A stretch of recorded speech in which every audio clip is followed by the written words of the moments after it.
Mars, good morning. Ngayon po ay alas 5 ng umaga. Yan, medyo madilim-dilim pa. Tingnan niyo ang ginagawa ko. Ito ang ginagawa ko ngayon. Yan. Yan. Nagcha-chop ako ng manok.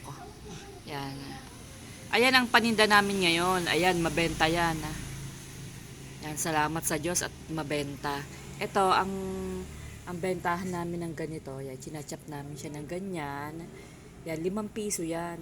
Tapos, ibinababad muna namin sa, sa kalamansi, yung sa mga imamarinate muna namin. Tapos, pag na-marinate namin, i-coat namin sa harina na may sangkap din, kaya malasa. Saka namin ipiprito. Ayan o. Yan. Ito naman, ang ginagawa naman namin, bawat isang manok, kinukuha namin yung drumstick. Tapos, ang ginagawa ko, yan, ito, 30 pesos naman yan. Ayan ang ginagawa ko dyan. Iba ang presyo niyan. Hindi na namin yan chinachop ng tigli 5 piso. Yan ngayon, ito ay 18 kilos. 18 kilos na manok. Dati, nagsimula kami sa 5 kilo. Tapos, hindi kinaya ng 5 kilo kasi mabenta. Naging 10 kilo. Tapos, yung 10 kilo, naging 15 kilos. Tapos ngayon, ito na, 18 kilos na. Yan. Ganyan kasi kaya mabenta dahil tingnan nyo naman ang lalaki. Malaki yan.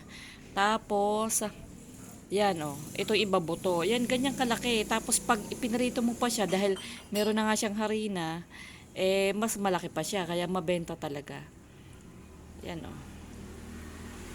Ito yan ganyan.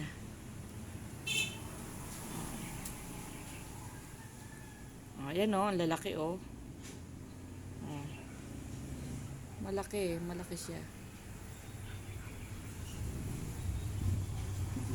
Ito. Malaki.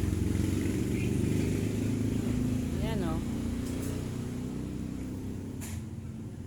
Tapos, yan, chinachop ko yan dyan. Tapos, pagkatapos nga palang i-chop, ang ginagawa namin, hinuhugasan muna pala namin bago i-chop. Pagkatapos i-chop, ang ginagawa namin ay hinuhugasan uli. Tapos, hinuhugasan mabuti. Tapos, binabantuan ng konting suka para mawala ang lansa. Tapos yun, ibababad namin, ilalagay namin sa ref. Yun, sabay dadalhin sa tindahan, kinabukasan. At syempre yun, dahil nga magdamag na binabad, nanunuot na ang lasa niya. Wala ko kahapon ng isang sakong isang sakong sibuyas. Kasi ginagamit naman namin yan sa suka.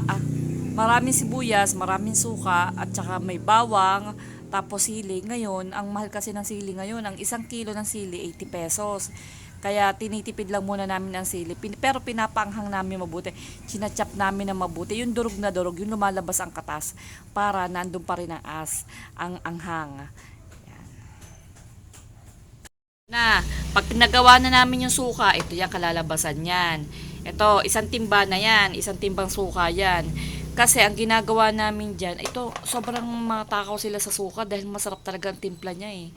Kaya, matakaw. Tapos, ang ginagawa namin, isinasali namin dito sa galon.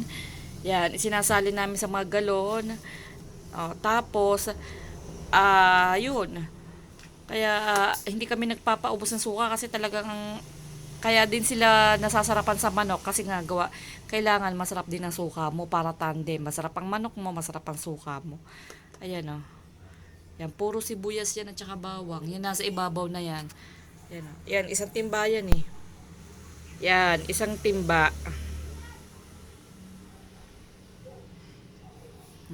May timpla na to.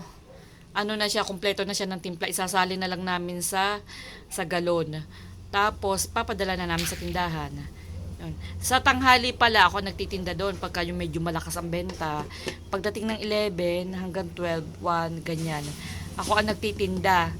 Pero, at saka, pagka patay na oras, mga lahuna, umaalis na ako kasi konti na lang ang nabili noon. Pero babalik na naman kami ng pagdating ng alas 5 hanggang alas 9 na yon. Ayun na naman ang malakas ang bilihan.